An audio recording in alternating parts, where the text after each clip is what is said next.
स्त्री का पुरुष के प्रति आकर्षण और पुरुष का स्त्री की ओर आकर्षण सहज रूप से स्वाभाविक है। देव हो, मनुष्य हो या पशु पक्षी हो, जब वह आकर्षण तीव्र बनता है तब व्यक्ति बेचैन हो उठता है। सिंह कुमार उसके जीवन में पहली बार कुसुमावली के प्रति आकर्षित हुआ था। उसके चित्त में संवेगात्मक अनुभूतियां उठ रही थी। जब से कुसुमावली का संदेश मिला तब से तो उसके समग्र चित्त तंत्र पर कुसुमावली ही छा चुकी थी। शादी करनी तो कुसुमावली के साथ ही करनी है, यह उसने तय कर लिया था। परंतु उस युग में संतानों की शादी का अंतिम निर्णय माता पिता करते थे। हाँ, संतानें अपनी पसंदगी के बारे में माँ के समक्ष बता सकते थे, बात कर सकते थे। सिंह कुमार के मन में बड़ी ही उथल पथल मची हुई है। मैं पिताजी से बात भी करूं तो कैसे? हालांकि मुझे अपने माता पिता पर इतना तो विश्वास है कि वे कन्या की पसंदगी मेरी इच्छा के मुताबिक ही करेंगे। आज तक उन्होंने कभी मेरे दिल को दुखाया नहीं है। मेरी प्रत्येक इच्छा उन्होंने पूरी की है। सवाल एक ही है, बात उनके कानों तक पहुंचानी कैसे? कितनी नाजुक बात है यह। आज तक न तो माँ ने कभी इस बारे में कुछ कहा और न ही पिताजी ने कभी इस विषय का जिक्र किया। हो सकता है मेरी गैर मौजूदगी में वे इस बारे में सोच रहे हो, पर मुझे इसका पता नहीं मैंने कभी कुछ जानने की कोशिश भी की, क्योंकि मुझे इस बात का कोई एहसास था ही नहीं। अपने शयन कक्ष में टहलते हुए कुमार का दिल और दिमाग कोई उपाय ढूंढने लगा।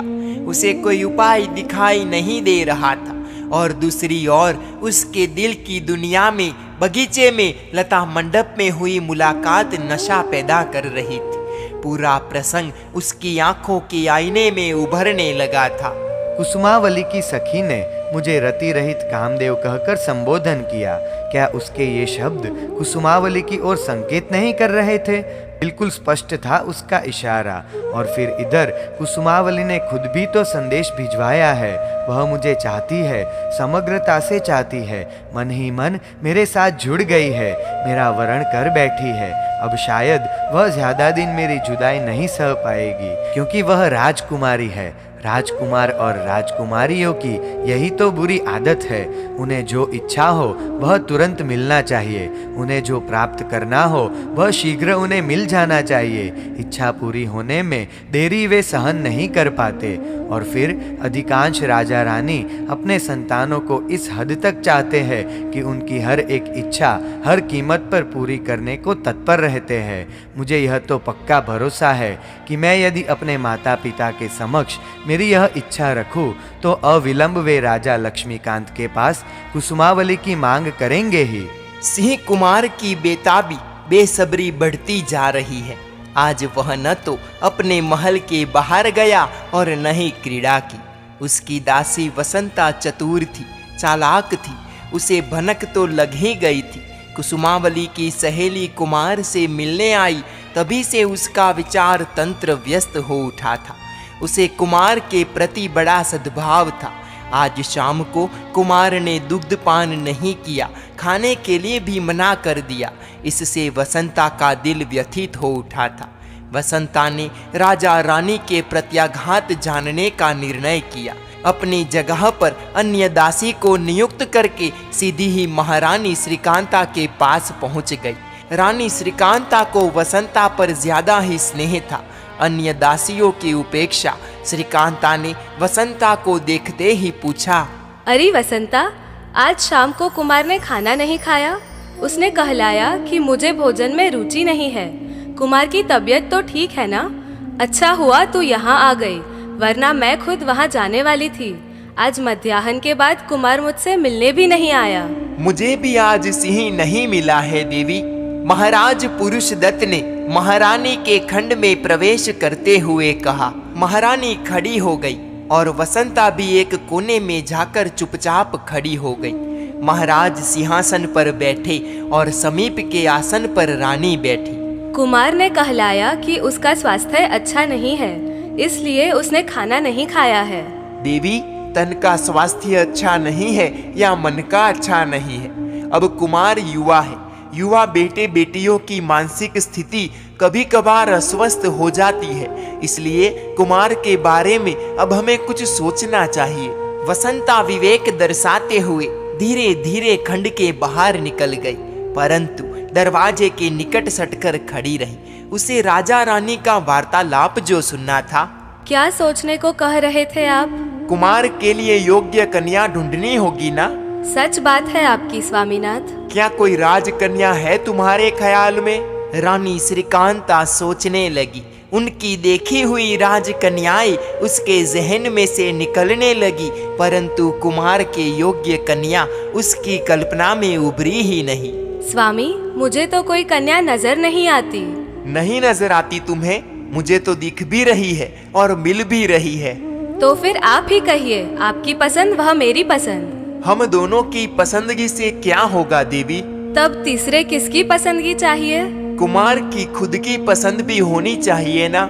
नाथ, अपना कुमार विनीत है, विवेकी है और हमारे ऊपर उसे पूरा भरोसा है, विश्वास है। बात सही है तुम्हारी। उस विश्वास को ज्यादा सघन बनाने के लिए हमें उसका अभिप्राय भी जानना चाहिए।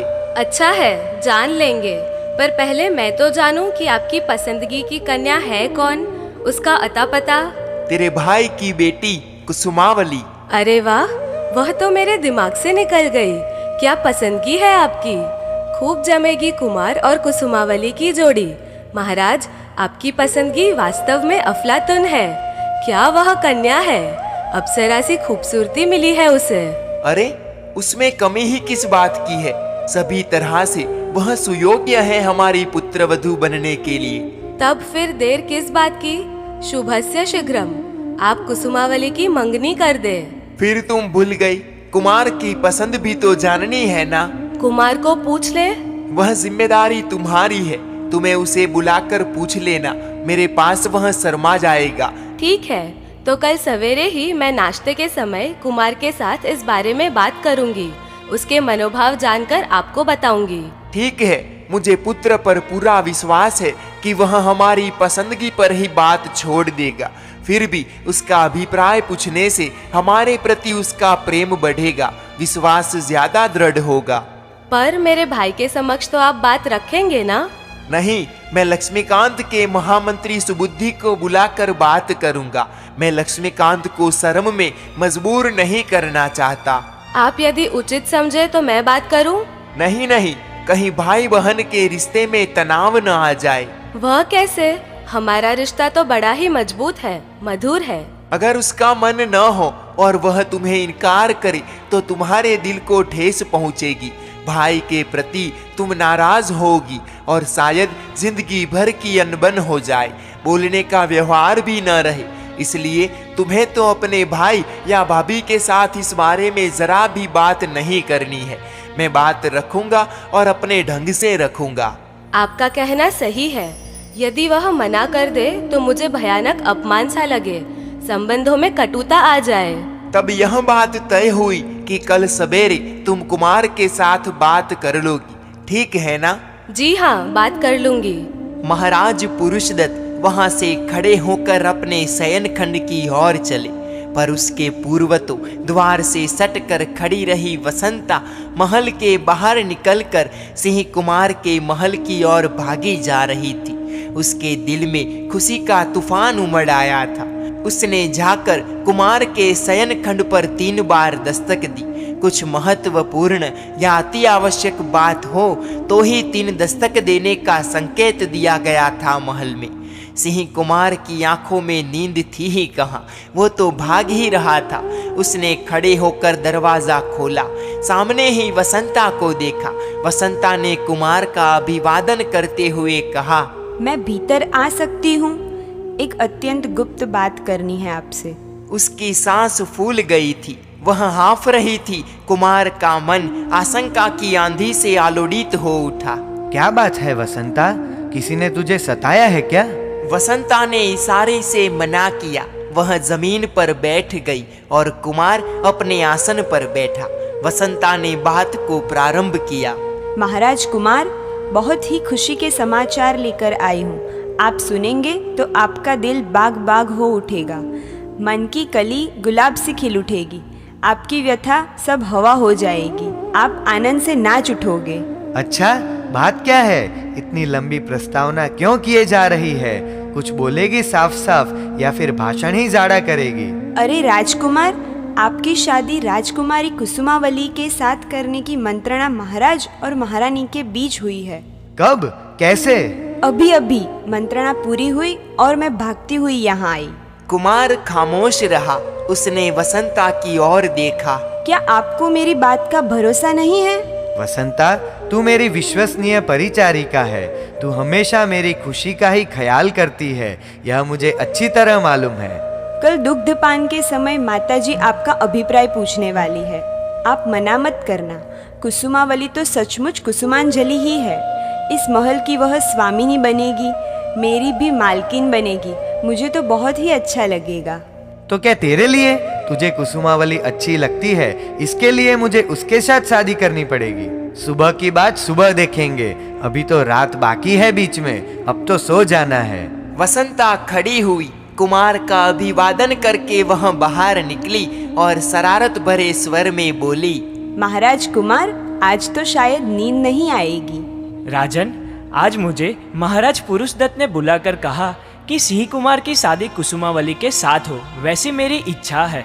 तुम यह बात महासामंत लक्ष्मीकांत के साथ करो। महामंत्री सुबुद्धि ने महासामंत लक्ष्मीकांत के महल में जाकर पुरुषदत्त का प्रस्ताव पेश किया।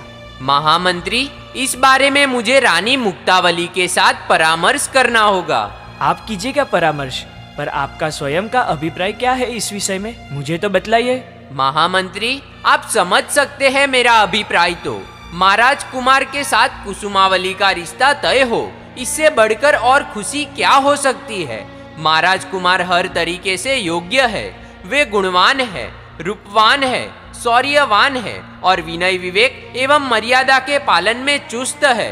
राजन, यह तो समझो कि किस्मत खुल गई, पुण्य जाग उठे। महाराज पुरुषदत्त आगे बढ़कर खुद आपकी कन्या के लिए मंगनी पेश कर रहे हैं। सच कहना है आपका। इससे भी ज्यादा अहम बात यह है कि मेरे ऊपर महाराज के अनेक उपकार है। वास्तव में तो उन्हें मंगनी नहीं वरन मुझे आज्ञा करनी चाहिए। आप महारानी से बात कर ले, मैं सायंकाल आपसे भेंट करूंगा। महामंत्री चले गए। राजा लक्ष्मीकांत का हृदय हर्ष से रोमांचित था। वे हर्षित मन और प्रफुल्लित वदन के साथ रानी मुक्तावली के महल में गए। अचानक असमय महाराज को आया हुआ देख रानी को विस्मय हुआ। उसने सहसा खड़े होकर महाराज का स्वागत किया। लक्ष्मीकांत सुशोभित आसन पर बैठे और इतने में परिचारिका मदन रेखा ने आकर राजा के हाथों में दूध का गिलास दिया और खुद एक तरफ जाकर खड़ी रही, पर उसके कान तो राजा रानी के पास ही मौजूद थे। दुग्धपान करके राजा ने रानी से कहा, देवी, एक शुभ समाचार देने के लिए आया हूँ। सुनकर तुम खुश हो उठोगी। जल्दी कीजिए, क्या समाचार है? महाराज पुरुषदत्त ने महाराज कुमार के लिए कुसुमावली का हाथ मांगा है। सिंह कुमार और कुसुमावली की जोड़ी तो जम जाए ऐसी है। मैंने सिंह कुमार को देखा है, उसके जैसा राजकुमार मैंने ना देखा ना सुना। तो फिर प्रस्ताव की स्वीकृति दे दूं? महामंत्री सुबुद्धि ही यह प्रस्ताव लेकर आए थे। महाराज की तीव्र इच्छा है कि कुसुमावली उनकी पुत्र वधू बने। मैं प्रसन्न हूँ, आप स्वीकृति दे दीजिए। कुसुमावली से पूछना नहीं है? नहीं रे, उसे क्या पूछना, वह तो हमारी पसंद को ही अपनाएगी। पूछेंगे तो लज्जा के मारे नखरे करेगी। फिर भी उसे बुलाकर बात तो कर लेना। कर लूंगी, पर मुझे एक ख्याल आता है। एक बात जचती है, यदि आप इजाजत दे तो। अपने राजमहल के उपवन उद्यान में दोनों का मिलना रखे तो। भोजन के बहाने कुमार को निमंत्रित करे।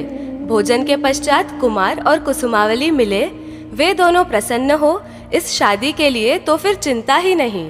तुम्हारा ख्याल अच्छा है देवी। मैं उसी ढंग से महामंत्री से बात करता हूँ। कल ही सारा मामला तय कर दे तो अच्छा है। महाराज चले गए। उनके पीछे पीछे मदन रेखा भी दबे कदमों से रानीवास से निकलकर तीर की भांति कुसुमावली के महल में पहुंची। खुशी से पागल हुई मदन रेखा कुसुमावली के गले से लिपट गई। अरे अरे, क्या कर रही है मदन तू? मैं कोई अनंत थोड़ी हूँ जो इस तरह पागल होकर। चुप रह, मेरा अनंत तो जब मिलेगा तब, पर तेरा सी तो तुझे कल ही मिलेगा, समझी? तेरे पिताजी खुद निमंत्रण भेज रहे हैं महाराज कुमार को। भोजन के लिए निमंत्रित करके तुम दोनों की मुलाकात करवाएंगे। महाराज ने खुद कुमार के लिए तेरी मंगनी की है, इसलिए अब तेरा रास्ता तो एकदम साफ हो गया है। मेरी प्यारी कुसुम, मैं स्वयं अपने कानों से ये बात सुनकर आ रही हूँ। पर तूने कहाँ से सुनी ये सारी बातें? रानीवास में जब महाराज पधारे तब मैं वहीं थी। महाराज को दूध का गिलास देने के बहाने वहाँ गई और फिर एक कोने में दुबक कर खड़ी रह गई। राजा रानी यानी कि तेरे पिताजी व माताजी दोनों की काफ़ी सारी बातें हुई। महाराज गए कि पीछे पीछे मैं भी निकली और सीधी यहाँ तुझे समाचार देने चली आई। कुसुमावली की आंखों में खुशी के आंसू उभर आए। वह मदन रेखा से लिपट गई। सच मदना, कुल देवताओं की मेरे ऊपर मेहरबानी हुई है। मेरी तीव्र इच्छा पूरी होगी। मेरे मन का मीत मुझे मिलेगा। उससे बढ़कर और क्या चाहिए? अब और मांगने जैसा है भी क्या?